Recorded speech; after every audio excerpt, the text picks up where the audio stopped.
आज हम इस वीडियो में जानने वाले हैं जया एकादशी व्रत की कथा क्या है। तो चलिए, जया एकादशी का व्रत बेहद खास और महत्वपूर्ण माना जाता है। कहते हैं कि इस दिन व्रत रखने से साधक को भूत प्रेत और नकारात्मक शक्तियों से मुक्ति मिलती है।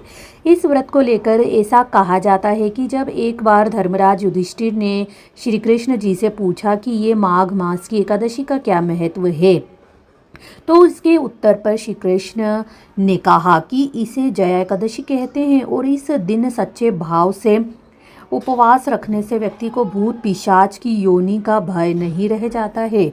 जया एकादशी के बारे में कहते हुए भगवान कृष्ण ने कहा कि एक बार की बात है जब नंदन वन में उत्सव चल रहा था।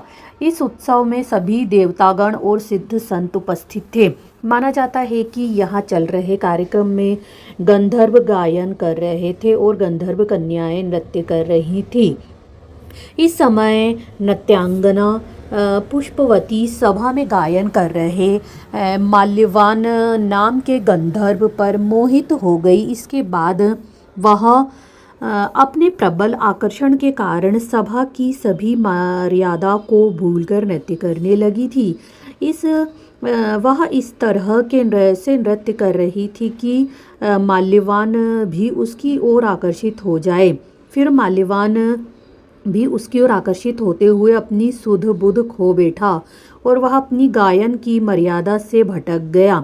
दोनों के इस अपकर्म से क्रोधित देवराज इंद्र ने उन्हें श्राप दे दिया था। माना जाता है कि वह श्राप था कि वह दोनों ही स्वर्ग से वंचित हो जाएं। इतना ही नहीं, पृथ्वी पर अति नीच पिशाच योनि को प्राप्त हो। कहते हैं कि देवराज इंद्र के श्राप के प्रभाव से वह दोनों पिशाच बन गए।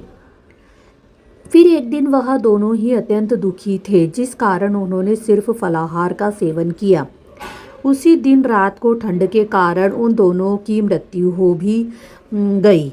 ऐसा माना जाता है कि उस दिन संयोग से माघ शुक्ल पक्ष की एकादशी तिथि थी, इसलिए जाने अनजाने में जया एकादशी का व्रत होने पर उन दोनों को पिशाच योनि से मुक्ति प्राप्त हो गई और मुक्ति मिलने के बाद वह दोनों पहले से भी कई ज़्यादा सौंदर्यवान हो गए। साथ ही उन्हें पुनः स्वर्गलोक में स्थान भी प्राप्त हो गया।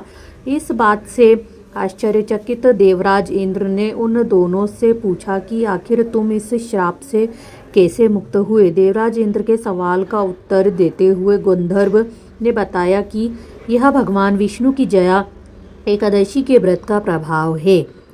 आपको यह कथा कैसी लगी हमें कमेंट करके ज़रूर बताइए। Thank you.